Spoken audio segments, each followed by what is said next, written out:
ጠዋት አብራችሁ በልታችሁ 4 ሰዓት ላይ የሻይ ረፍት ላይ አብላችሁ መብላት አትችሉም። እናንተ ምሳ አብራችሁ በልታችሁ መክሰስ አብራችሁ መብላት አትችሉም። ይሄ ነው እውነቱ። ምክንያቱም ከልባችሁ አይደለም የምትገናኙት፣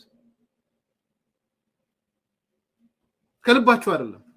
ግንኙነታችሁም የተቀደሰ ሃይማኖታዊ ያረኩት አይደለም ግንኙነታችሁ የሽሩድ የሆነ ግንኙነት ነው የምትፈጥሩት። የጠላት ምናምን የሚል ከእናንተ እርስ በራስ ጠላቶች ናቸው።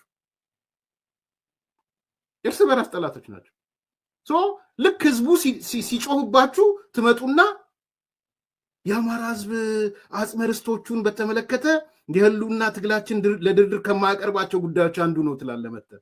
ትላንት አንተ በራስህ አንደበት እንደ የቁራሽ መሬት ስትል የከረምከው ከማንም ጋር ቢሆን ስትል የከረምከው ትላንት ራስህ አይደለ እንዴ?